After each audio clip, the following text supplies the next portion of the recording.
Il y a un problème avec les vieux en France. Les vieux nous coûtent trop cher.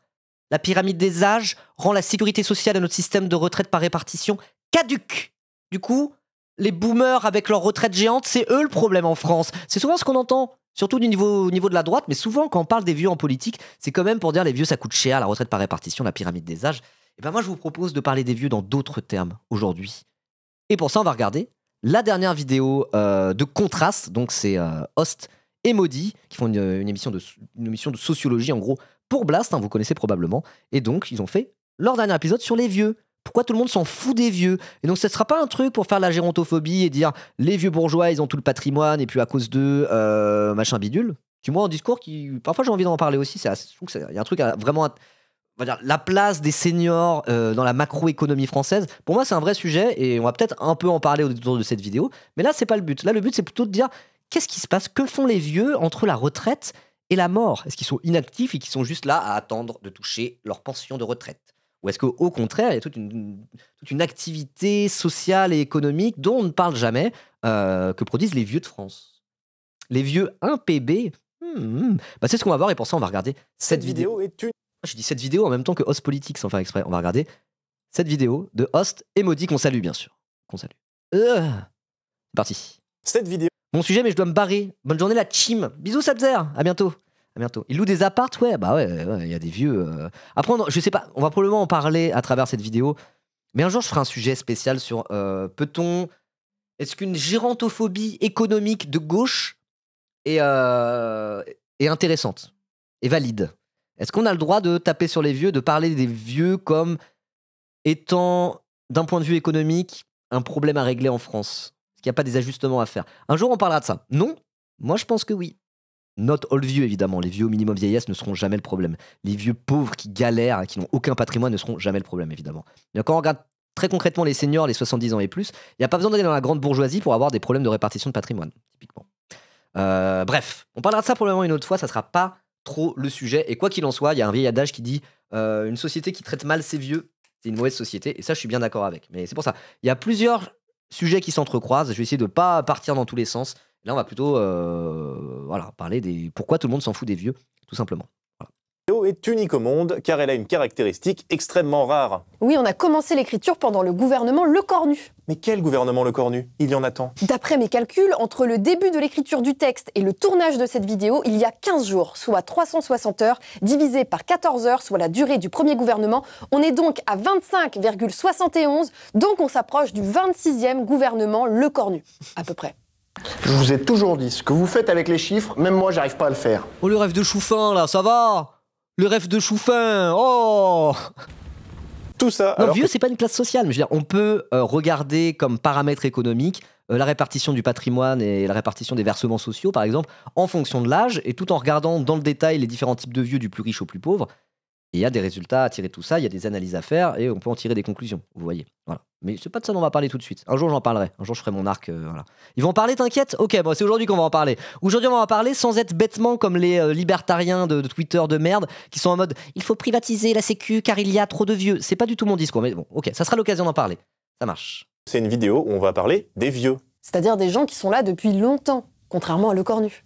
Certains de ces vieux sont même nés sous la 4e, voire sous la 3e République pendant le mandat de président du Conseil super connu, comme Fernand Buisson, Germain Trottoir ou encore Albert Sarraut. Tu les as Je pense que ouais, tu les as inventés. Je pense qu'il y en a peut-être un qui est vrai dans le tas, mais je sais pas. inventés là. Un seul d'entre eux a été inventé. Voilà. Saurez-vous trouver lequel en commentaire? C'est Trottoir, je pense que c'est Trottoir. C'est bien ça, c'est bien pour le référencement. J'aime bien Host. Il me fait vraiment rire, Host. Mais j'aime bien Maudit aussi, hein. Évidemment, je suis pas. Me faites pas dire ce que j'ai pas dit. Me faites pas dire ce que j'ai pas dit. Mais le sens de l'humour de Host, il a vraiment ce petit côté un peu pince sans rire. Je sais pas, j'aime bien son sens de l'humour. J'aime vraiment bien Host. Et puis il est très sympa, accessoirement. Il est chill, c'est un mec chill. Ça se voit, il est vraiment chill. Les vieux, ils sont de plus en plus nombreux. Mais bizarrement, on les entend et on les voit pas trop. Sauf quand c'est des hommes politiques ou alors dans des pubs pour des monte-escaliers le mardi à 15h. Ils sont très faciles à utiliser. Et puis, je me sens vraiment en sécurité avec la ceinture. Ou alors dans des reportages pour montrer qu'ils sont tristes et qu'ils vont mal. Top 3 des sidekicks d'Usul, oh là là. Tier list des sidekicks d'Usul. Bah après, des sidekicks d'Usul, il y en a pas eu tant que ça, quoi. C'est pas des sidekicks en plus, c'est un peu méchant de dire c'est des sidekicks d'Usul. Toi, Lumi, c'est la sidekick d'Usul juste parce qu'elle présente Rhinocéros avec Usul. Donc tu ramènes une femme, Lumi, comme étant un sidekick. Oui. Oh bon, on dit beaucoup. Non, mais je vois ce que tu veux dire. Enfin, des gens qui ont fait des vidéos en duo avec Usul, quoi. Voilà. Bah, il y a Host, il y a Lumi, il y a qui d'autre? Il était en duo avec quelqu'un d'autre à un moment? Dorian aussi. Ah oui, il y a Dorian à l'époque du 36-15, j'y avais pas pensé. Ok. D'accord. Ils sont plus proches de l'arrivée que du départ. Non, ici, je m'ennuie terriblement. Mais oui, de toute façon, non, mais Lumi était déjà connu avant. Quand il a dit sidekick Onibaku, c'était pas pour dire ça. C'est des gens qui ont été en duo devant la caméra avec Usul. Il y en a eu 3. Ces 3 là. C'est pas juste des sidekicks, évidemment. Voilà. Bon, bref. Et encore maintenant, j'ai acquis un peu d'habitude, si vous voulez. Alors, c'est pas que le sujet de Moi, la... je les aime tous. Moi, je dirais qu'ils sont tous top 1 dans mon cœur. Mais Dorian, je regardais pas trop le 36-15 Usul. Tout le monde oublie Edge. Edge, c'est à l'époque de Dailymotion. Ah si, moi, mon sidekick préféré de Usul, c'est Steve. Vous connaissez Steve Indécent? J'en parle souvent. C'est un mec que je connaissais, j'étais sur un forum avec lui. Lui, c'était un des sidekicks d'Usul à l'époque de Dailymotion, s'il vous plaît, les amis. À l'époque de Edge et Hooper, tout ça. C'est de ça, Sodom Gimmick dont tu parles. Voilà. Mon meilleur sidekick de Usul, pour moi, c'était à l'époque où il s'appelait vraiment Usul Master sur Dailymotion. Il s'appelait Steve. Voilà. Ils faisaient des vidéotests ensemble. On appelait ça des vidéotests à l'époque.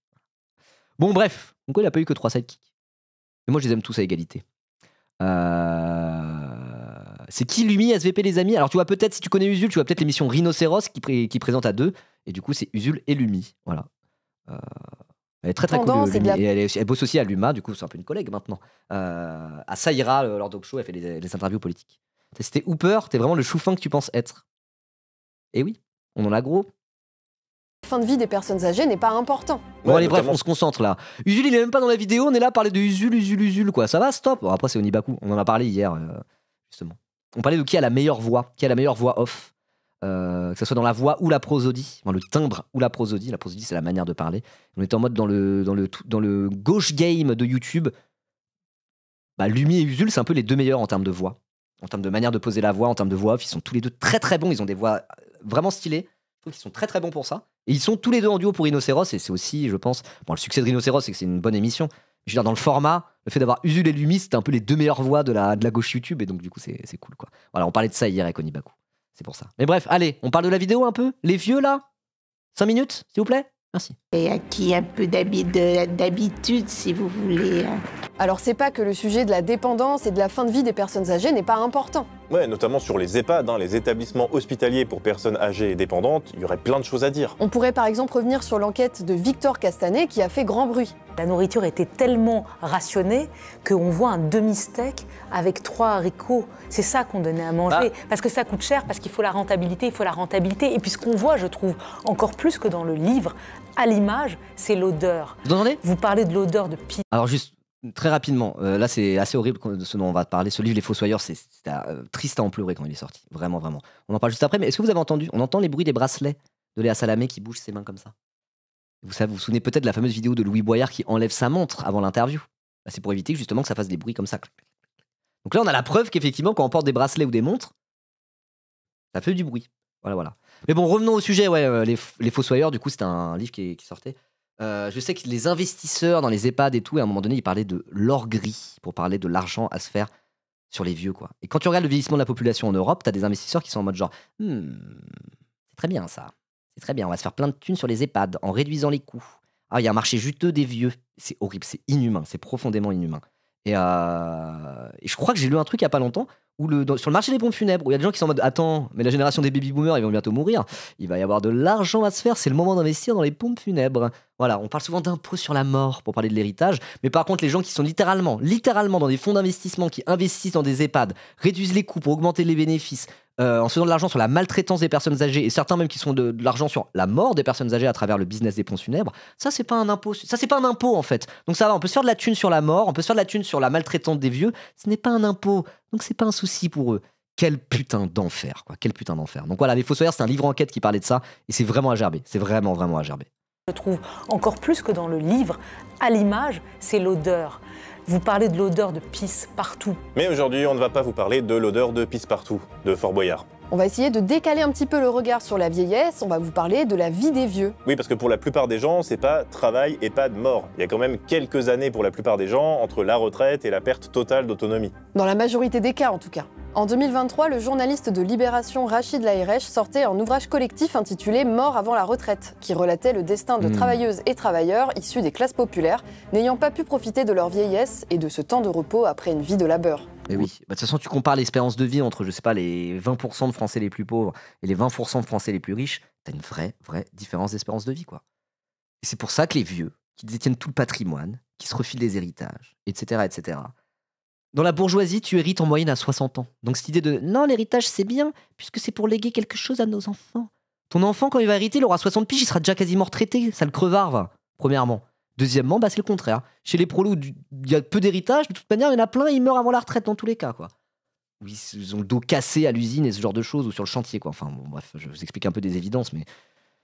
c'est vrai que quand on parle de la vieillesse, tout prend un côté vraiment encore plus horrible, quoi. Tu vois que les inégalités... Quand tu parles de la vieillesse, c'est carrément une question de vie ou de mort à partir d'un certain âge, quoi. C'est terrible. Lorsque la réforme des retraites est annoncée, j'ai eu plusieurs tweets de gens qui disent moi, mon père, moi, ma mère, et moi, mon oncle, ma tante, est mort ou morte avant la retraite.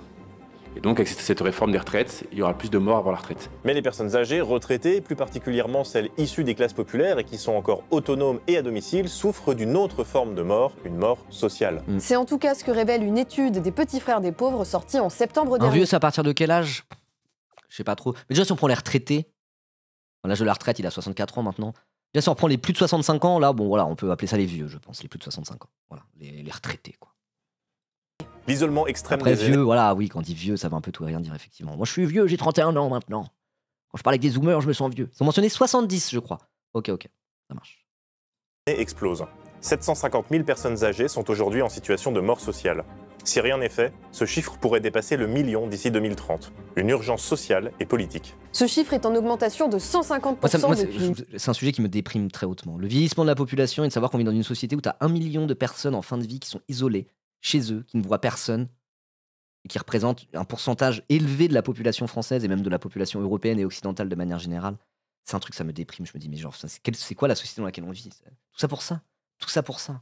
Ça me déprime. Vraiment, c'est un truc qui me déprime et qui même, je dirais, qui m'enlève de la combativité politique. Quand je pense à ça, je me dis, je sais plus pourquoi on se bat. Pour la jeunesse, il n'y a plus de jeunesse, il n'y a plus que des vieux tout seuls qui meurent les uns après les autres. C'est une tristesse.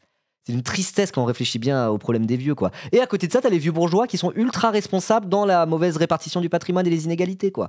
Du coup, c'est un sacré sujet, la vieillesse, et il y a plein de manières différentes de l'aborder. Moi, dans tous les cas, je trouve que c'est un sujet hautement déprimant. C'est aussi lié au fait que la vieillesse, quand un être humain réfléchir au fait de vieillir, de se rapprocher de la mort, de perdre ses proches, perdre ses parents, qui est un peu dans leur naturel des choses, mais il y a forcément une tristesse et presque une mélancolie qu'il y a en tant qu'être humain quand tu parles du sujet de la vieillesse déjà de base, et quand tu parles politiquement du sujet de la vieillesse, en gros, tu as cette surcouche de déprime qui vient s'ajouter à tout ça. Moi, c'est un sujet ça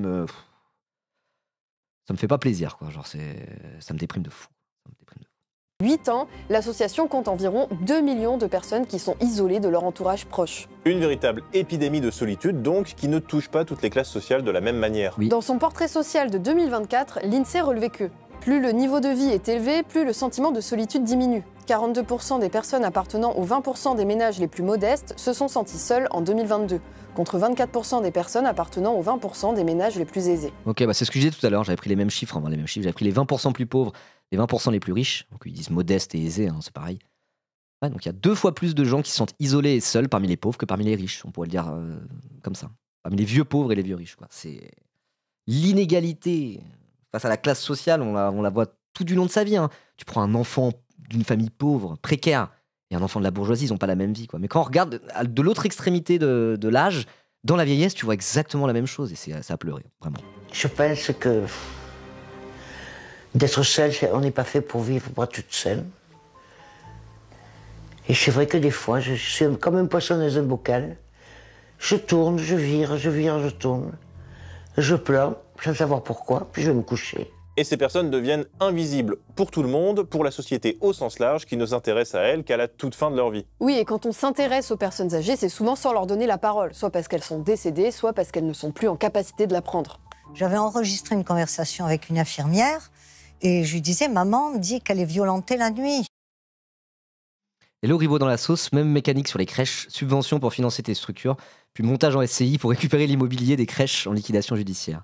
T'es ancien collaborateur en procédure collective d'entreprise. Ok. Mais ouais, donc il y a vraiment des gens en mode maltraiter des gamins, des jeunes enfants, maltraiter des bambins dans le système des crèches, maltraiter des vieux au port de la mort isolés. Let's go, hein. On y va. C'est une manière de faire du bif tout à fait légitime. Mais quel monde de merde dans lequel on vit, quoi. Vraiment. Ouais, il pleut, hein. Je suis un peu ému ça, du coup là. donc, Je m'attendais pas comme ça à être ému, mais si. Elle le disait toujours, mais ils n'en ont jamais tenu compte. Mais au-delà des cas de maltraitance en EHPAD, les personnes âgées sont mises de côté et isolées aussi quand elles sont encore autonomes chez elles. Les sociétés occidentales sont vieillissantes et pourtant la vieillesse y est souvent moquée. On le voit avec les blagues, par exemple, sur la canicule qui tue des vieux, hein, comme on peut le découvrir sur le célèbre compte TikTok Humour Fan Sylvie. On s'agace de la présence et des habitudes des personnes âgées dans les... Il est trop marrant, hein. Je le trouve vraiment drôle. Genre, par après, c'est la vidéo qui est bien écrite. Genre. Mais les blagues amenées par c'est vraiment cet humour pince et te regarde comme ça dans la caméra. L'air tout à fait neutre. Et genre, je sais pas, moi, ça me fait. Je trouve qu'il est vraiment drôle. Espace public. Ouais, c'est ce que dépeint avec beaucoup de justesse le sketch classique de Groland intitulé Le complot vieux. Oui, ah, ça c'est un grand classique de Groland. Mais justement, Groland c'est trop bien parce que Groland, enfin ça existe plus trop maintenant, mais ils ont toujours fait ça. Ils ont engagé des vieux. Et leurs personnages, c'est toujours des vieux. Comme ça, il y a ce côté du vieux franchouillard, machin, c'est toujours les personnages qui tournent un peu dans Groland. Mais du coup, ça a mis plein de vieux en avant. Plein de vieux où t'es en mode genre, ah, il est marrant ce vieux-là, etc., etc. Oui, ça existe toujours, mais c'est plus ce que c'était, on va dire, Groland, quoi. Et franchement, je vois peu d'émissions comme ça qui ont autant mis des vieux en avant, des vrais vieux, quoi. Des vieux en tant que vieux, genre. C'est tout le temps des sketchs avec des vieux, et c'est vraiment des retraités qui font ça en mode pour le fun, quoi, genre. C'est cool, c'est vraiment cool, Groland.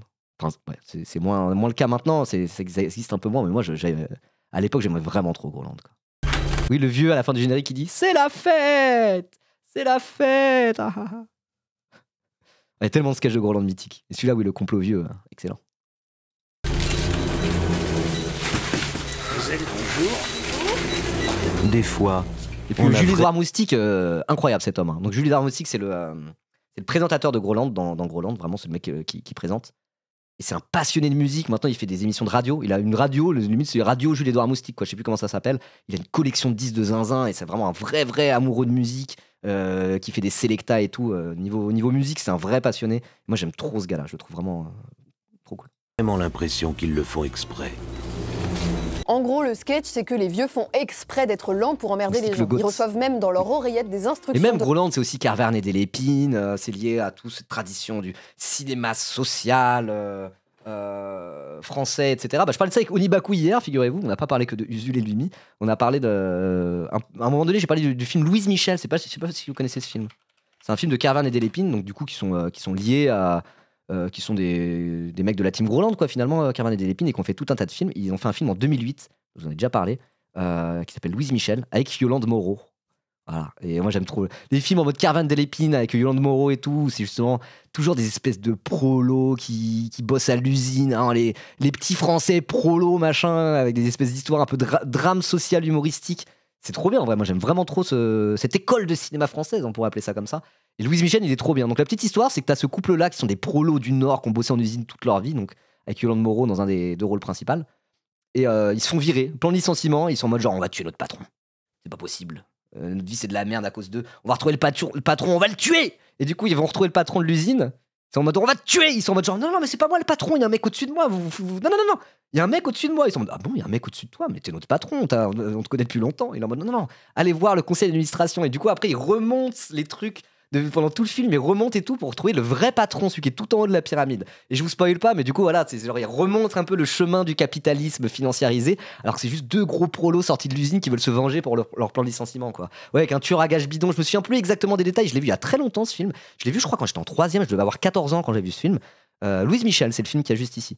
Sinon, il est sorti en 2008. Ouais, je l'ai vu en 2008 ou peut-être début 2009. J'ai dû le voir quand j'avais 14 ans à sa sortie parce que justement, j'étais sur ce forum de South Park dont je vous parle souvent où il y avait des mecs plus vieux que moi. Et il y avait des fans de Carverne et de Delépine et des fans de Groland. Et il y avait des gros gauchistes déjà sur ce forum-là. Et aussi des droitards en vrai. C'est un forum de South Park. Il y a des espèces de fans de Dieudonné bizarres, peu importe.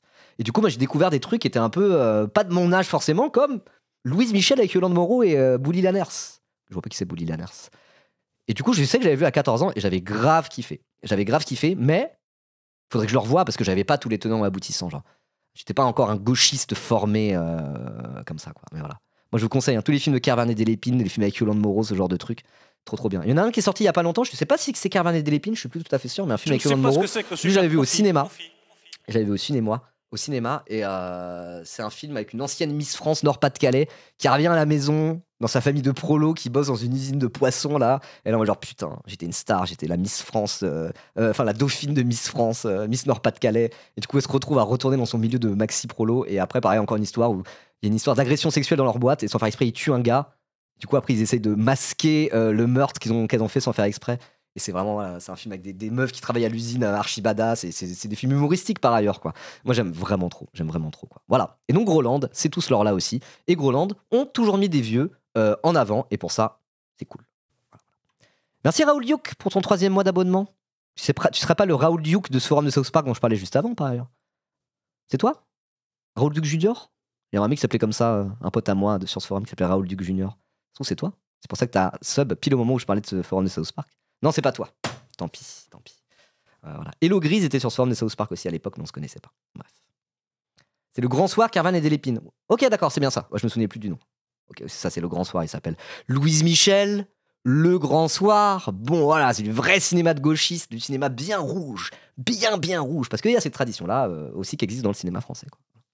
De la part d'un autre vieux pour Dupontel, dans le genre, est très bon. Dupontel qui joue dans Louise Michel, par ailleurs. Voilà. Quoi faire. Mais pourris-le, fais tomber ton chou-fleur. Pourris-le, fais tomber ton chou-fleur. Oh, pardon. J'avais oublié ce sketch. Comme les enfants ou les personnes handicapées, mais pour des raisons différentes, les personnes âgées sont repoussées aux marges de l'espace public. Elles sont considérées comme des obstacles, voire même des nuisances. Quoi la mioque? C'est moi qui paye ta retraite et là tu me casses les couilles. Va mater la télé, va. Ce sont donc plusieurs millions de personnes qui sont mises de côté, à tel point que la question de la vie des personnes âgées, au-delà du sujet de la retraite, elle est un impensé politique. Dans cet ouvrage, Vie, vieillesse et mort d'une femme du peuple, le philosophe et sociologue Didier Héribon raconte les dernières années de la vie de sa mère. À la fin du livre, il explique que privées du pouvoir d'agir et leur vie derrière eux, les personnes âgées sont non seulement isolées socialement, mais elles sont aussi exclues des grilles d'analyse politique, et même des plus émancipatrices. C'est comme si le grand âge échappait au registre du conceptuel, comme si la plupart des concepts de la philosophie ou de la théorie politique ne pouvaient ou ne voulaient voir ni la vieillesse ni les personnes âgées. À bien des égards, la vieillesse se trouve non seulement socialement reléguée, mais aussi conceptuellement occultée. Comme l'explique Didier Héribon, lorsque nous sommes vieux, nous ne pouvons plus rien changer de ce qu'on a fait de nous, mais l'on ne peut même plus rien changer de ce qui se passe au jour le jour. Et à tout cela s'ajoute la perte d'autonomie dont on vous parle depuis le début, mais aussi les risques pour la santé mentale qui sont en lien avec l'isolement. En effet, la dépression est un problème très important dans cette catégorie de la population. En Europe, c'est vrai qu'on ne parle jamais de dépression des vieux. On parle souvent des jeunes qui sont tous dépressifs, de nos jours. Ce qui est un peu vrai, hein. Voilà. Mais on parle jamais de la dépression des personnes âgées, hein, alors que... Parce qu'on se dit, de toute façon, c'est normal. Il y a plein de vieux, ils sont isolés, ils sont tristes parce qu'ils vont bientôt mourir, tous leurs amis sont morts. On voit ça un peu comme ça, quoi. Mais en vrai, si, on peut très bien parler de dépression des vieux, c'est un truc... Moi, j'en ai jamais entendu parler vraiment en ces termes. Taux de dépression des personnes âgées en Europe en 2019, j'ai jamais vu de carte comme ça, je connais pas les stats. Là, je découvre ça. Hein. Je suis jeune et dépressif et je serai vieux et dépressif. C'est comme ça. Ouais, mais il y a peut-être des vieux, ils ont pas été dépressifs toute leur vie, quoi. Et ils le deviennent, la dépression s'installe avec leurs vieilles années aussi, quoi. Voilà. Tu sais ce qu'ils pensent qu'il faut euthanasier les vieux? Jacques Attali. C'est vrai, Onibaku, mais les vieux, Jacques Attali, il a plus de 70 ans. Arrête avec Jacques Attali, t'es obsédé par Jacques Attali, Onibaku. Toi, c'est dans le positif, ça va. Ça va. Mais moi, tu sais que les gens qui sont obsédés par Jacques Attali, red flag quand même. Non, je rigole. Pour toi, ça va. Ça, c'est pour des bonnes raisons. De l'Ouest, plus on est âgé, plus on a des risques de souffrir de dépression. On passe de 9% de dépressifs chez les... Il avait dit ça dans les années 80? Ah ouais? Ah, il était pas vieux à l'époque. Hein. Maintenant qu'il est vieux, il dit plus ça. Hein. 90% des vieux sont sous antidépresseurs. Parole de médecin. Ah ouais? T'es médecin, Bédécantus? Ok. Bah, t'es riche du coup, tu veux pas lâcher 5 subs? Je plaisante. Ok. Bon allez, on reprend la dépression des vieux du coup. Europe de l'Ouest, plus on est âgé, plus on a de risques de souffrir de dépression. On passe de 9% de dépressifs chez les 15-24 ans à 13% chez les personnes âgées de 70 ans et plus. Des chiffres qui sont probablement plus élevés en réalité, puisque ces dépressions sont souvent sous-diagnostiquées. Je pleure, sans savoir pourquoi, puis je vais me coucher. Ah bah c'est une bonne ambiance cet épisode, dis donc tout va mal. Mais ouais, mais genre la petite vieille là qui sont mis juste avant, les témoignages comme ça, c'est trop émouvant quoi. Quand tu vois des personnes âgées parler face caméra, le cœur ouvert sur leur vie, et leur tristesse de vieux un peu. C'est pas la même tristesse quand t'as 20 ans que quand t'as 80 ans quoi. C'est vraiment... C'est toujours super émouvant les trucs comme ça. C'est pour ça là, quand je l'ai vu apparaître et commencer à parler de sa tristesse liée à la vieillesse, vraiment ça m'a ému, premier degré, ça m'a vraiment ému. Ça s'est peut-être un peu vu. J'ai commencé à avoir la larme à l'œil, je me suis dit, oula, je m'attendais pas à ça quoi. Après ça fait ça parfois aussi quand on est en live avec la fatigue et tout, et le fait d'être en représentation face à un chat, t'es là en mode genre hi hi hi. Et les émotions tu les vis différemment. Et là du coup vraiment je me suis ouais. Rien faire. C'est sûr que c'est pas évident, mais heureusement il y a des gens, des journalistes, des artistes, des chercheurs qui s'intéressent à ces personnes. Ces travaux permettent de mieux comprendre leur vie, leurs problèmes et pourquoi pas de trouver des solutions. Mais attendez quand même la conclusion pour les solutions. Hein. Pour l'instant, on va continuer à parler des problèmes. C'est la fête. Ah bah voilà, on en parlait. C'est la fête. Comme avec tout le reste, parler de la vieillesse ou des personnes âgées en général, bah ça n'a pas trop de sens. Pierre Bourdieu disait « La jeunesse n'est qu'un mot ». Il voulait dire par là que la catégorie sociale du « jeune » n'a que son âge pour point commun, mais qu'elle est traversée par les mêmes divisions que le reste de la société, en fonction du milieu social, du niveau de diplôme, de questions raciales, etc. Et bien figurez-vous que c'est pareil pour les vieux. Ils bah alors ça c'est un truc, effectivement, il faut... Si on veut parler des vieux politiquement en étant de gauche et en étant solide, tu t'es obligé, obligatoirement, t'es censé prendre ça en compte. Il y a des vieux bourgeois, il y a des vieux petits bourgeois, il y a des vieux prolétaires, il y a des vieux pauvres, il y a des vieux du lumpen prolétariat. Allons-y, on s'en fout. Toutes les classifications sociologiques qu'on peut appliquer à n'importe quel âge de population marchent aussi pour les vieux. Et à partir du moment où tu vois les choses par cet angle-là, là tu peux commencer à réfléchir si par exemple sur des niveaux économiques, etc., tu peux pas faire des trucs quoi. Mais pour ça il faut regarder dans la finesse, il faut avoir une lecture de classe, y compris chez les vieux. Sans ça c'est peine perdue et on se retrouve à être en mode ah c'est Nicolas qui paye pour les retraites. Et ça c'est non, ça c'est être de droite. Voilà. Au clivage de classe et au racisme. Dans le rapport au monde médical, par exemple, qui est un monde qui concerne particulièrement les personnes âgées, il y a des grosses différences de traitement. Vous avez peut-être déjà entendu parler du syndrome méditerranéen. Le terme non officiel de syndrome méditerranéen renvoie à une croyance sans fondement scientifique selon laquelle les personnes perçues comme non blanches exagéraient leurs symptômes et seraient plus résistantes à la douleur. En effet, une récente étude réalisée sur plus de 1500 médecins... Oui, c'est en mode genre il y a un médecin qui arrive, ils voient un blanc qui dit « Oh, j'ai un petit mal de gorge ». Je dis « Oh là là, probablement une pneumonie, attention ». Si c'est un noir qui vient qui dit j'ai mal à la gorge, je dis oh, c'est un solide gaillard celui-là, il a pas besoin de médoc. Ok, j'ai déjà entendu parler de ces trucs-là. Et je l'ai aussi entendu parler par rapport aux violences policières pour des raisons différentes, mais comme quoi il y a une surviolence policière, notamment chez les hommes noirs, parce que les flics, en fait, à un niveau inconscient ou conscient, je sais pas exactement, se disent ce solide gaillard, il va encaisser. Voilà, juste parce que c'est des hommes noirs, typiquement. Avec un peu une forme d'animalisation des hommes noirs, du coup. Et ça, je sais que j'en avais entendu parler, notamment dans le cadre des violences policières, mais aussi, pareil, dans le cadre médical, il y a ce biais-là, effectivement. Sur les violences gynécologiques aussi, ouais, tout à fait. Tout à fait. Urgentistes montrent qu'à symptômes égaux, les personnes blanches sont davantage prises au sérieux que les personnes racisées. On n'a pas trouvé de travaux spécifiques. La rêve de la vidéo, laquelle? Celle-ci? C'est celle-là, la vidéo. Je te montre. Et après, je pense que de toute façon, je t'envoie le lien. Non, il n'y a pas toutes les sources. Après, les sources sont écrites au générique à la fin. Blast, pour ça, c'est sérieux. Hop là, la vidéo. Le lien de la vidéo est dans le chat. À propos du racisme médical sur les personnes âgées, mais on peut quand même faire l'hypothèse que le racisme ne s'arrête pas avec l'âge. Ça peut faire une idée de sujet de thèse si vous arrivez à faire financer ça. Une thèse de sociologie financée, mais pourquoi pas un gouvernement de gauche aussi? Je souhaite effectivement que nous puissions avancer et donc nous ne censurerons pas dès la discussion de politique générale le Premier ministre. Le hors-sujet juste pour foutre une balle à fort, quoi. Mérité.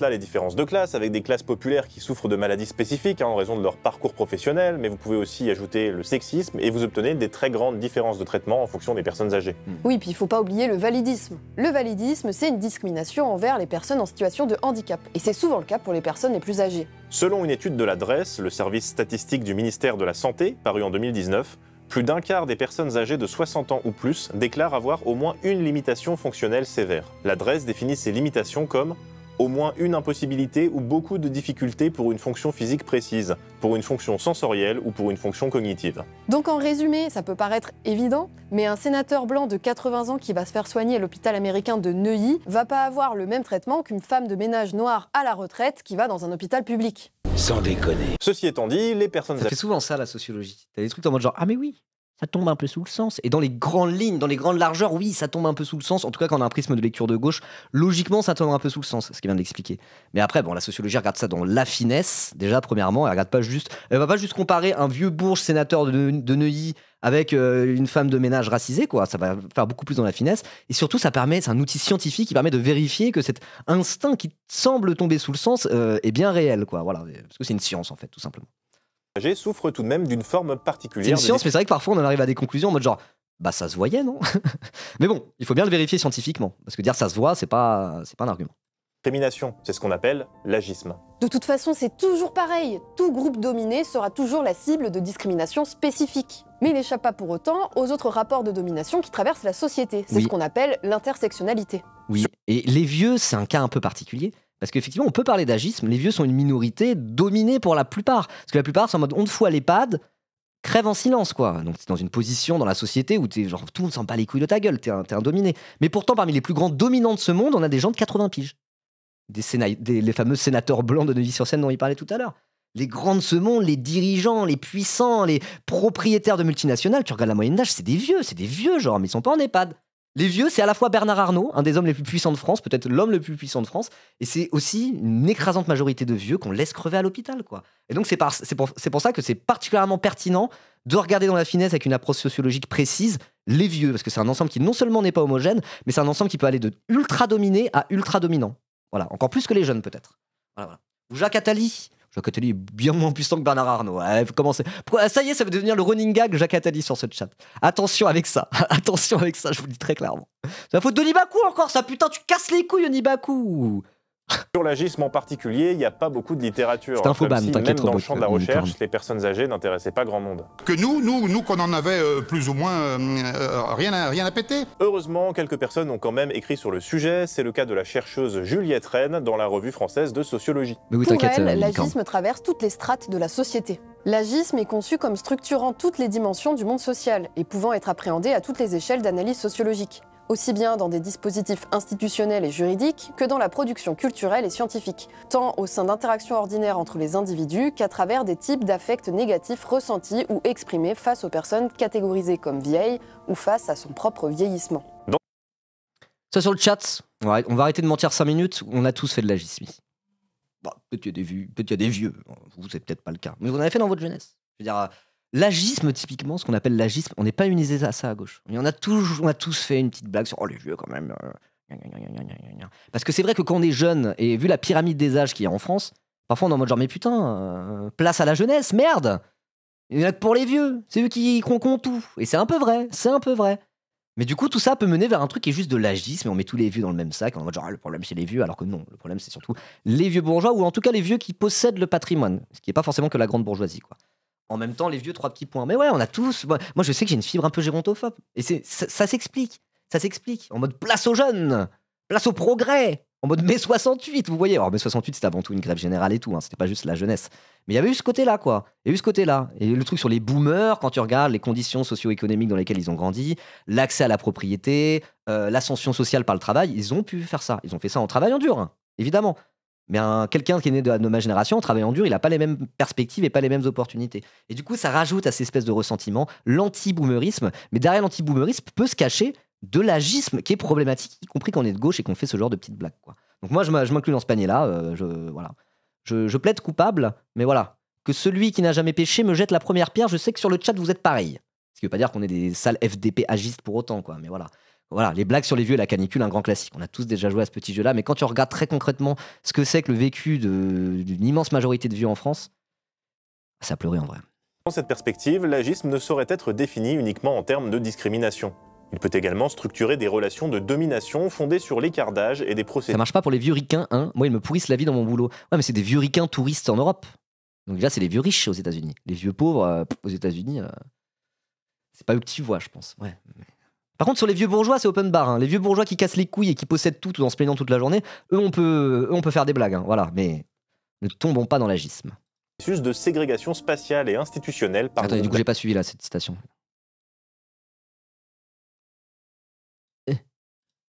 Dans cette perspective, l'agisme ne saurait être défini uniquement en termes de discrimination. Il peut également structurer des relations de domination fondées sur l'écart d'âge et des processus de ségrégation spatiale et institutionnelle par groupe d'âge. Okay. L'agisme est aussi en lien avec une dépossession du pouvoir d'agir des personnes âgées. Didier Eribon décrit très bien ce processus dans son livre quand il raconte comment, avec ses frères, il a décidé d'envoyer sa mère en maison de retraite malgré son opposition et ses pleurs. Sa maladie s'appelait la vieillesse. La maison de retraite serait sa prison. Et elle devait renoncer à vouloir être bien portante et entièrement libre de ses mouvements et de ses choix, puisqu'elle ne l'était plus et ne pourrait plus l'être. Les vieux sont invisibilisés, isolés, dépossédés de leur pouvoir d'agir, mais paradoxalement, ou pas, ils sont quand même soumis aux injonctions de la société. Et oui, même quand on est vieux, il faut être vieux correctement, sinon le capitalisme, il est fâché. Ok, là ils vont mettre des pubs avec des vieux seniors en mode genre je suis en forme à 65 ans grâce à tel produit. Ça va être ça? Ça va être ça?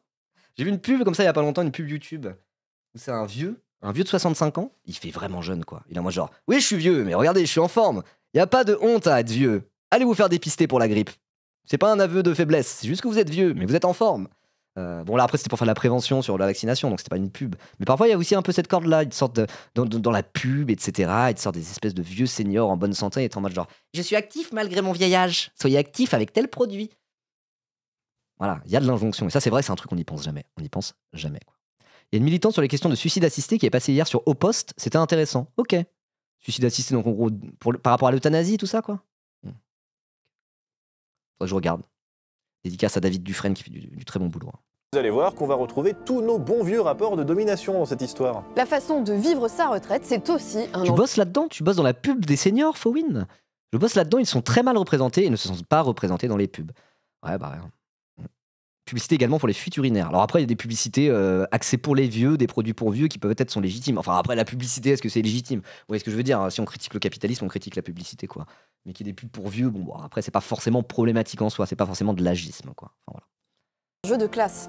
Et depuis, on s'est incrusté dans le village et on a été surtout très bien accueillis. Et cet accueil fait que aujourd'hui, je suis devenu conseiller municipal. Il ira garder l'entrée, mais la stèle, on pourrait la poser, tu vois, à ce niveau-ci. Lui, par exemple, c'est un ancien dentiste. Et il a une façon de vivre sa retraite qui est très commune parmi les classes supérieures. Oui, il a déménagé à la campagne, il est au conseil municipal, mais pas que. Hein, non, le suicide assisté, c'est pas pareil. D'accord, parce que quand on parle de suicide assisté, c'est un peu euthanasie. Mais je connais assez mal ce sujet. Voilà, je vais pas commencer à faire des grands discours là-dessus, je connais pas hyper bien. Voilà.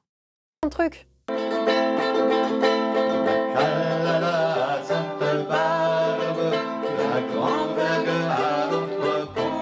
Pour les classes supérieures, la retraite est cool en vrai.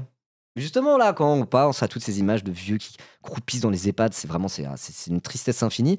Et au contraire, quand on voit des images comme ça, de vieux qui ont l'air d'être des gros kiffeurs comme ça, genre ça fait chaud au cœur, ça fait vraiment plaisir. Et ça, c'est pas des vieux sujets, hein. C'est pas des vieux sujets d'ailleurs. C'est pas des sujets récents, je veux dire, le rapport à la vieillesse, tout ça. Bon, bref. Pour les classes supérieures, la retraite est un moment où il faut être actif. Il faut éviter de faire vieux. Le reportage de France 3 dont on vous a montré des extraits est consacré à ces retraités actifs. Et il illustre très bien. J'ai fait du tango argentin pendant 15 ans, nous dit Pépita. Il y a blindé de vieux qui vivent leur meilleure vie. Bah ouais, mais c'est pour ça, il y a tout un tas de trucs, mais c'est juste que c'est hors de la société marchande. Pas tout le temps hors de la société marchande, mais dans le milieu associatif, culturel, etc. Il y a des vieux, du coup, ils sont en mode je suis à la retraite, je vais en profiter pour être actif autrement sans devoir faire de la thune, quoi. Et donc, du coup, ça peut être s'investir Enfin, s'investir, par exemple, ça peut être même donner des cours, enfin, s'investir, être au service un peu de la communauté, ou juste profiter de faire des ateliers, des cours, des machins qui sont plus dans le milieu associatif, culturel, quoi. Remplacer l'utilisation de ton temps libre par le travail, par l'utilisation de ton temps libre par des activités culturelles et associatives, quoi. Et ça, c'est cool, normalement. C'est comme ça que devraient vivre tous les vieux. Après, il y a un âge où ça fonctionne plus, et t'es isolé, etc., etc. C'est... Une fracture sociale parmi les retraités. Ok, oui, ils montent des events, et surtout, ils sont là parce qu'ils ont du temps. Mais ça, en fait, si on avait une armée de vieux d'extrême gauche, ils auraient tout le temps libre qu'ils veulent pour militer. Peut-être qu'elle est là la solution pour la révolution prolétarienne. Les vieux avec nous. Si les vieux se mettent à militer, ils auront plus de temps que tous les autres. Parce qu'ils sont à la retraite. Et ouais. Qui nous sont montrés, on n'a pas d'anciens ouvriers. On a des anciens médecins, des anciens enseignants et un ancien directeur de banque. Et cet ancien directeur de banque, il a vraiment le discours il y a des classes supérieures sur la retraite. Il y a le vieux d'ailleurs, hein, voilà. Jean-Luc Mélenchon, il a l'âge d'être à la retraite déjà. Bon bref, là on sort un peu du sujet. Mais oui, voilà, c'est un peu l'angle mort dans ce que je disais. C'est que souvent les vieux pauvres, soit ils sont morts à l'âge de la retraite, soit ils sont trop affaiblis et pour pouvoir les donner des cours de tango argentin. Pas tous, hein, il y a des vieux pauvres qui vivent jusqu'à 90 ans, etc., etc. Mais voilà, même ça, pouvoir profiter de sa retraite pour faire d'autres activités, libérer de la contrainte du travail, mes couilles là, enfin pas mes couilles, c'est très bien de faire ça. Je veux dire, ça reste quand même un privilège plutôt de vieux, plutôt aisé, quoi. Voilà. Ma mère de 76 ans continue à travailler, waouh. Mais ça, après, il y a aussi un truc, bon, c'est pas tous les vieux, hein, mais il y a des vieux qui se disent, la retraite, c'est la mort en fait. Si je passe à la retraite, j'aurai plus d'activité, je serai officiellement vieux et bon pour la casse. Et il y a des gens, c'est un déchirement pour eux de devoir prendre leur retraite et du coup ils continuent à bosser, Je sais pas si c'est le cas de ta mère, il y a aussi des vieux, juste ils sont en mode si je prends la retraite, j'aurai une trop petite retraite, je suis pas propriétaire de mon logement, je suis dans la merde, je suis obligé de continuer à bosser, quoi. Mais il y en a qui sont obligés de continuer à bosser parce que la thune, et il y en a qui sont en mode si j'arrête de travailler, je vais crever, quoi. Mon daron, il a l'âge d'être à la retraite, il continue de bosser. Parce qu'il est en mode genre, non, je suis jeune. Voilà. Pour type des classes supérieures. Il est jeune, hein, il est jeune, mon père, ça va. Non, il est très en forme pour son âge. Voilà. Retraite. On sait qu'on va devoir meubler quand même cette activité à un moment donné, qu'on ne peut pas, je vais employer ce mot-là, aller à la pêche en permanence, quoi. Et les classes populaires, ils sont en mode j'ai bossé toute ma vie, pourquoi j'aurais pas le droit d'aller à la pêche? Chez les ouvriers, les employés, la retraite est plus souvent perçue comme un moment de repos bien mérité après une vie de labeur. On va à la pêche, à la plage, on jardine, on bricole ou même tout simplement on reste devant la télé. C'est ce qu'on peut lire dans un article intitulé La télévision, analyseur du vieillissement, qui est écrit par le sociologue Vincent Karadec. Alors oui, il y a Karadec dans Kaamelott 2 partie 1, mais il n'y a pas Perceval, parce que Franck Pittiot, il a pas voulu rempiler. Pourquoi? Moi j'ai dit ok pour les extraits de Kaamelott dans l'épisode, mais là tu vas pas faire un laïus dessus non plus, quoi. Allez, Vincent... Oh, le chou-fin! Oh, ce politique est un chou-fin! Oh. C'est pour ça que j'aime bien son sens de l'humour, je suis peut-être un peu un chou-fin aussi. Hein.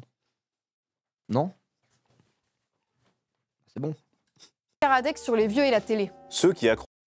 Et je sais pas vous, mais ma daronne qui taffe encore, elle a pas d'amis. La désocialisation des vieux, ça commence avant la retraite. Oui, ça commence aussi souvent quand on a des enfants.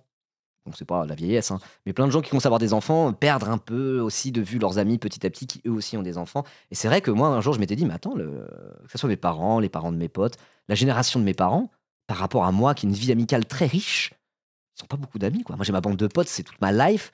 Et eux, au final, ils sont pas tant d'amis que ça, quoi. Et ça, c'est un truc vraiment, c'est classique, c'est classique. Et ça commence, effectivement, cette forme de désocialisation, ça commence avant ça, quoi. Et après, t'as ce truc de, t'as un daron de 50 piges, t'as ta vie de famille, tes collègues qui sont aussi tes potes, un ou deux vieux amis que tu vois une fois par an, par tradition presque, et puis ça s'arrête là, quoi. Ouais.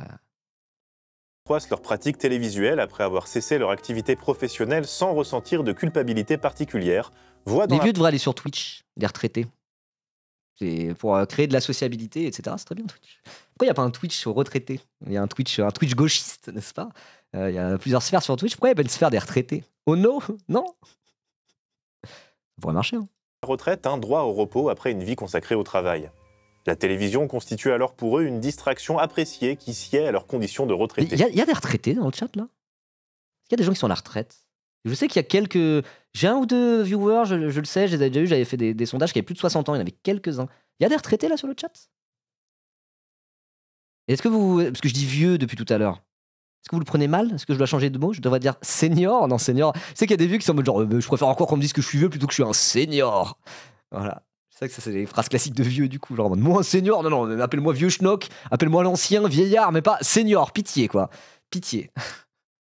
Ok, du coup, il y a... Et il y a toi, Distant 24-24, t'es retraité. Bah, force à toi, j'espère que tu vis ta meilleure retraite. Oui, 66 ans. Ok, il y en a quelques-uns. Non, on va pas faire un sondage juste pour ça, quoi. Voilà. Je sais que c'est comme mon daron, à un moment donné, il m'avait dit. Parce que mon daron, là, il a 65 ans actuellement. Non, il a quasiment 65 ans. Il a 65 ans dans pas longtemps. Il est de fin d'année. Et il était en mode l'autre jour. Il y a une petite jeune, là, une adolescente, une début vingtaine, qui m'a vu debout dans le train. Elle m'a dit, vous voulez ma place, monsieur? Et j'étais en mode genre, non. Il est en mode, non, je ne veux pas ta place, je ne suis pas vieux. Je peux tenir debout, c'est quoi ce délire? Et puis quand il était en mode genre, l'humiliation, on me propose de m'asseoir dans les transports. Il était en mode genre, moi je le prends mal quand on me dit ça. Voilà. C'est un passe-temps, c'est la détente. Moi, non, moi, on me propose ma place dans les transports, je suis en mode genre, ah oui, je déteste être debout dans les transports, c'est un truc. Dès que je suis dans le métro, je suis en mode, il n'y a pas moyen de prendre une place quand même? Je guette les gens qui s'en vont pour aller chercher ma place. Genre, comme moi, je viens d'une zone périurbaine où tu as toujours de la place pour s'asseoir dans le train. Tous les trajets de train que j'ai fait pour aller à mon école, etc., jusqu'à mes 20 ans, jusqu'à mes 22, 23 ans, j'étais tout le temps systématiquement avec de la place assise parce que c'était des zones périurbaines. Et du coup, être debout dans les transports, c'est un truc que je n'ai pas été habitué. Voilà. Du coup, j'aime bien être assis. Bon, bref, peu importe. Oui, allez, revenons à nos moutons. Après avoir cessé leur activité. Mais alors, moi j'ai dit ok, mais là tu vas pas faire un laïus dessus non plus, quoi. Allez, Vincent Karadec sur les vieux et la télé. Ceux qui accroissent leur pratique télévisuelle après avoir cessé leur activité professionnelle sans ressentir de culpabilité particulière voient dans la retraite un droit au repos après une vie consacrée au travail. La télévision constitue alors pour eux une distraction appréciée qui sied à leurs conditions de retraité. C'est un passe-temps, c'est la détente, explique une ancienne employée, Madame Gerfaux, tandis que son mari, qui était ouvrier, indique qu'on est en retraite ou on ne l'est pas. Ouais. Et là, parfois, on se dit, oh, mais la télé, c'est nul quand même. Parce que nous, on est des jeunes geeks. Mais imaginez là, vous êtes fans de Twitch, vous regardez Twitch tout le temps. Jeux vidéo, Twitch. Voilà. Hades 2 sur le premier écran, un stream sur le deuxième écran. C'est comme ça que vous vous détendez après le boulot. Il y a un monde, si vous arrivez à la retraite, vous serez en mode genre, oui, la TV 1 PB, mais vous là, je suis sûr qu'il y en a plein dans le chat, vous avez 30 ans, vous vous dites, bah ouais, quand je serai retraité, bah, je me ferai plaisir, quoi. Donc ça sera jeu vidéo sur l'écran principal, stream sur le deuxième écran, et je fais ça toute la journée, détente, quoi. Détente après une vie de labeur, quoi. Bah, y a des vieux, ils font ça avec la télévision. Mais bon, il y a un écart générationnel du rapport à la télé entre ma génération et celle des plus vieux que moi, quoi, typiquement. Twitch, pour moi, c'est la radio. Ouais, voilà, c'est ça. Ouais, puis les jeux vidéo, quand on sera à la retraite, ils vont déchirer, probablement. Mais après, je pense jouer aux jeux vidéo, il y a quand même un truc où t'es moins passif, t'es plus actif. Voilà, 5000 heures sous Satisfactory, retraite, exactement. Mais peut-être du coup, quand t'es vieux, faire des jeux vidéo plutôt que regarder la télé, il y a deux avantages, c'est que t'es actif et tu peux faire même des jeux en ligne où tu peux créer des sociabilités à travers le jeu vidéo, plus qu'en regardant la télé où c'est vraiment tu te poses et tu regardes, quoi. Et le truc vient à toi. Donc si on va vers une génération de vieux retraités qui sont des gamers, ça se trouve il y aura vraiment des jeux de retraités en mode un jour Fortnite ou l'équivalent, ça sera le jeu de vieux, ça sera un jeu de boomer. Comme Facebook. Facebook c'est le réseau social des boomers maintenant. Ça se trouve un jour tu auras vraiment des jeux vidéo de boomers et tout le monde sait que la commu de ce jeu elle a 60 ans plus, quoi. C'est possible hein, que dans quelques années on en arrive à ça. Hein. Parce que ça les premières générations de geeks, ils s'approchent de la cinquantaine maintenant. Dans 20 ans on aura les premières générations de retraités gamers. Hein. Ça existe déjà un peu. Mais je veux dire, ça va grossir à l'avenir, c'est sûr, ça va grossir à l'avenir. Ouais. On va faire pleurer des vieux en leur volant des brain rots. Oui, après, il y a Candy Crush, c'est vrai. Non, il y a Candy Crush, ça existe déjà avec Candy Crush. Après, Candy Crush, c'est plus le truc de daronne que de retraité à proprement parler, vous voyez. Bon, allez, bref. Correspond plus largement à des pratiques des classes populaires qui ont l'habitude de laisser la télé en fond toute la journée. Ouais, Didier Ribon raconte que cette tendance s'est amplifiée chez sa mère au moment de la retraite. Depuis que ma mère était à la retraite, et plus encore depuis qu'elle ne bougeait plus guère de chez elle, c'était non seulement sa seule distraction, mais peut-être même sa seule occupation. Les gens, pour employer la langue de l'occupant, on va faire un disclaimer. À chaque fois qu'on explique que telle ou telle pratique est liée à telle Vous avez ou vu, c'était telle Jean-Luc Mélenchon. habitude de certains milieux sociaux, bah en fait, ce sont... Est-ce que tu connais Copain du Web qui a sorti son père d'une dépression par les jeux vidéo? Alors, je connais Copain du Web, j'aime beaucoup ce qu'il fait. Je sais qu'il avait fait du contenu avec son daron et tout, mais je savais pas cette histoire de le sortir de la dépression par les jeux vidéo. Trop stylé, trop stylé. Non, je savais pas. Bah ouais, bah voilà, c'est un peu ce que je disais. Trop bien. des généralités. Il y a une histoire aussi trop mignonne, une vidéo trop mignonne qu'elle m'avait montré Germaine Fourchette, qui est une grande fan d'Animal Crossing, où il y avait une petite vieille, mais vraiment une personne âgée, hein. Vraiment, elle avait genre 80 ans, un truc comme ça, qui montrait sa partie d'Animal Crossing New Leaf sur 3DS, et ça faisait genre 10 ans qu'elle jouait tous les jours un peu à Animal Crossing New Leaf. Du coup, elle était vraiment genre, ah là, c'est les villageois, lui il est comme ci, lui il est comme ça, j'ai planté mes petits poireaux, machin bidule. Et la vidéo est trop mignonne, parce qu'Animal Crossing, déjà, c'est mignon et c'est vraiment chouette, quoi. Là, tu vois vraiment une vieille dame parler de sa partie d'Animal Crossing avec sa fille qui lui a fait découvrir le jeu. Et la vidéo est trop mignonne. Et trop mignonne. Voilà. Bon, on va faire un disclaimer. À chaque fois qu'on explique que telle ou telle pratique est liée à telle ou telle habitude de certains milieux sociaux, bah en fait, ce sont des généralités. Si ça se trouve, vous avez une tante qui a fait plein de trucs à sa retraite alors que toute sa vie, elle a été caissière.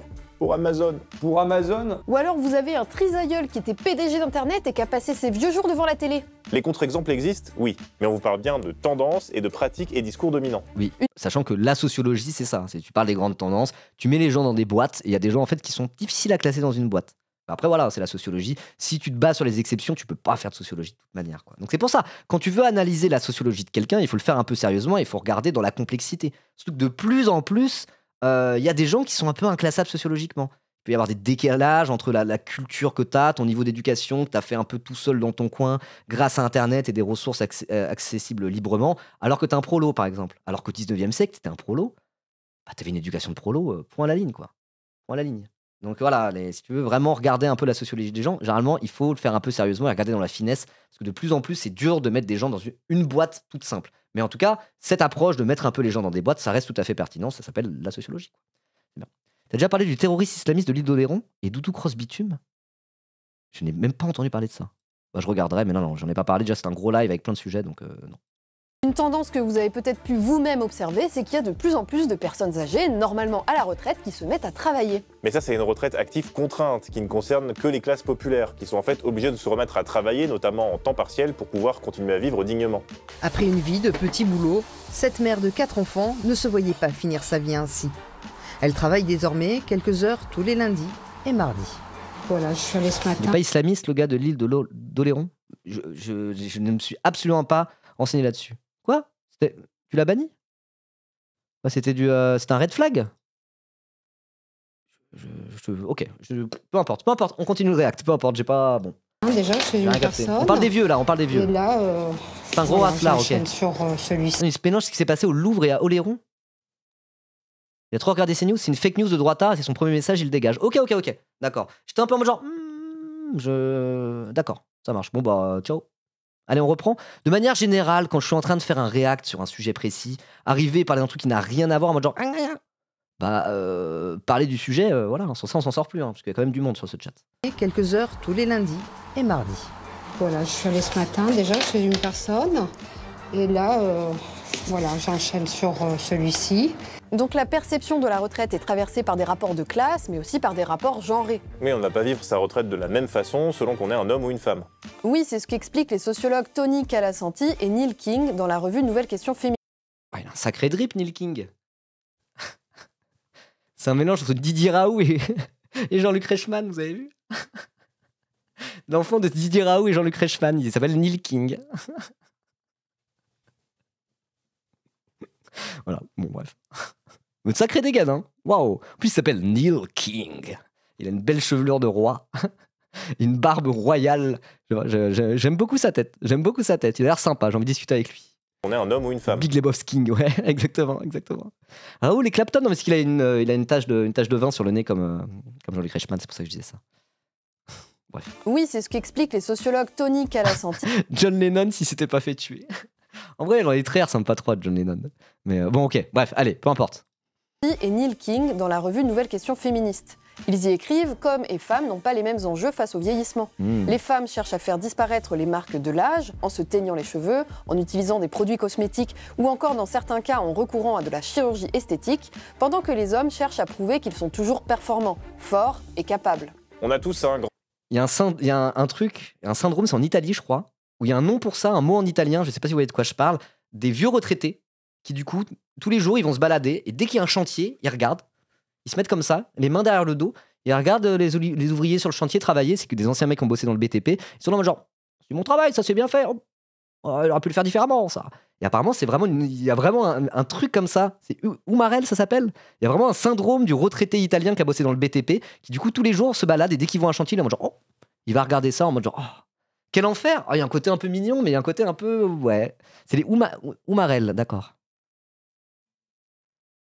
Umarelle, emprunt italien à la langue bolognaise, umarelle, est un terme populaire à Bologne, décrivant spécifiquement les hommes à l'âge de la retraite qui passent leur temps à regarder les chantiers de construction, en particulier les travaux routiers, c'est très précis, ayant comme posture caractéristique leurs mains jointes dans le dos et la fourniture de conseils non sollicités concernant les travaux. Ok, ouais, c'est des gens un peu matrixés par le travail qui se retrouvent en mode genre, bah, je fais quoi maintenant? Ils regardent les petits jeunes. Après, je trouve qu'il y a un côté un peu triste parce que c'est en mode, bah voilà, des gens qui ont bossé sur le chantier toute leur vie, ils sont là et arrivent à la retraite, ils n'arrivent plus à penser à autre chose. Mais il y a un côté aussi où c'est la fierté du travailleur qui a bossé sur le chantier toute sa vie, qui a acquis un savoir-faire dans le BTP et qui regarde la nouvelle génération en se disant, pas mal. Ouais, il y a un truc qui est un peu touchant aussi, un truc qui est pas juste, c'est un peu l'aliénation, mais pour moi, il y a autre chose. C'est pas que ça. Il y a un truc où c'est ok, quoi. Ouais. Cas d'utilisation. Alors après, c'est pas un syndrome, c'est pas un sujet que je connais très très bien, mais ouais. Une application pour smartphone appelée Umarels a été publiée pour suivre l'emplacement des travaux routiers et des chantiers de construction en cours. Ah ouais. Ok. Ah ouais, carrément. Ça a été récupéré par le capitalisme au final. Ah, c'est fou cette histoire. Eh ben. Sujet intéressant les vieux, il y a plein de choses à dire. C'est pour ça que j'ai vu cette vidéo, je me suis dit React. Même si on va regarder la vidéo puis on va parler d'autres choses à côté et qu'on va juste parler des vieux de manière générale, etc. Je trouve que c'est un bon support pour React. Ça nous permet de discuter un peu du sujet des vieux de manière générale, qui est un vaste et long sujet. Ils sont toujours performants, forts et capables. On a tous un grand-père ou un père à la retraite qui font des travaux de façon inutilement dangereuse, genre monter en slip sur le toit pendant un orage ou alors allumer un barbecue avec une bouteille de gaz. Oui, c'est ce que décrivent de manière plus scientifique les sociologues Calasanti et King. Quelle que soit leur classe sociale, les hommes parlent également de leur corps en termes de faire, doing. qui se traduit par la démonstration d'une force dans l'exécution de tâches.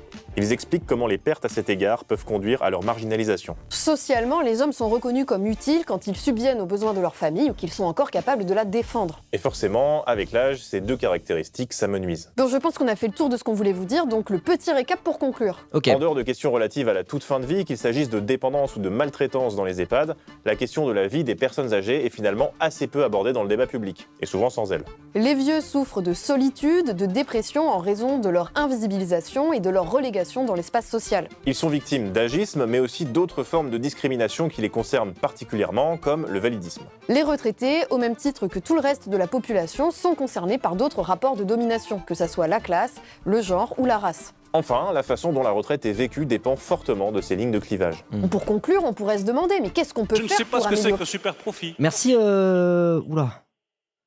Péloba de Cutripède. Merci. la vie de nos aînés. Pas besoin, c'est bon, Olivier Faure, il a suspendu la réforme des retraites. Ah bon, on est sauvés alors.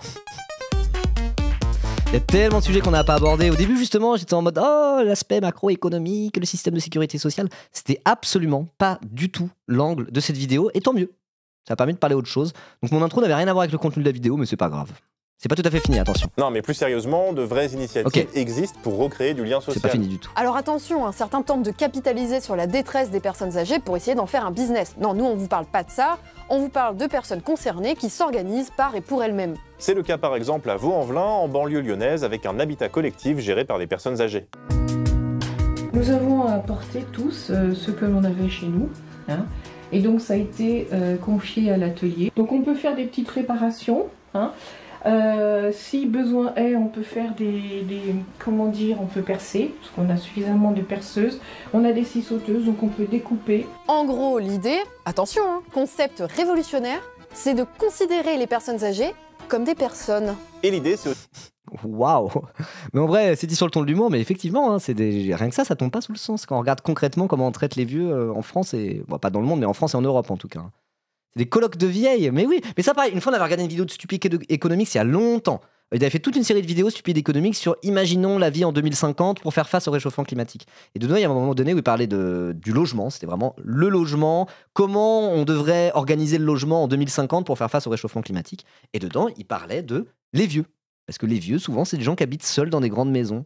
Ils sont isolés. Et ils ont un patrimoine immobilier qui est disproportionné par rapport à leurs besoins. Et donc c'est en mode, il faudrait faire des colloques de vieux. Tu prends des maisons de vieux, tu les coupes en deux, et tu mets deux vieux dedans au lieu d'un seul, et du coup ça libère une autre maison. Et après les vieux, en plus, ils sont voisins, ils peuvent sociabiliser, etc., etc. Il y avait plein d'idées comme ça, et au final, pour résoudre les problématiques de logement et pour résoudre les problématiques d'isolement des vieux, on pouvait avoir une solution qui couvre les deux, en réorganisant le logement pour les vieux et pour libérer aussi des logements pour les jeunes. Ce genre de choses, quoi. Et c'est des sujets hyper intéressants, mais c'est des sujets un peu de fond, qui demanderaient des vraies politiques publiques ambitieuses, qui prendraient des années à mettre en place, etc., etc. Donc au final, on n'en parle jamais en politique politicienne, entre guillemets, quoi. Et c'est bien dommage, quoi. Ah, moi, j'avais vu qu'entre femmes, mais oui, ça doit exister en mixité. Ah, peut-être ça. Attends, parce que les Baba Yaga, c'est des colloques de vieux, c'est ça que ça veut dire, Baba Yaga? Attends, mais Baba Yaga, ça veut dire autre chose à la base, non? Je comprends pas. C'est pas un truc c'est pas un truc de conte en mode sorcière ou je sais pas quoi. Je confonds totalement. Dans la mythologie slave, Baba Yaga est gardienne de la fontaine de l'eau, de la vie et de la mort. Vieille femme qui se part des atours de la jeunesse, grand-mère et sorcière se jouant des normes établies.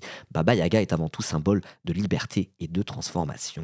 Ok, c'est une sorcière dans la mythologie slave. Mais du coup, comme c'est une sorcière qui représente aussi la liberté et la transformation, alors qu'elle est vieille, c'est un peu en mode, ils ont appelé des colloques des Baba Yaga pour que... Voilà quoi. Liberté et transformation par et pour les vieux. C'est classe en tout cas comme nom, je suis d'accord. Ok. Bon bref. Aussi de prendre en compte leurs spécificités, mais aussi les rapports de domination qui traversent toute la société. On a un exemple à Villeurbanne, toujours en région lyonnaise, avec un lieu qui réunit des personnes âgées LGBT+. Moi je suis gay, j'ai pas d'enfant.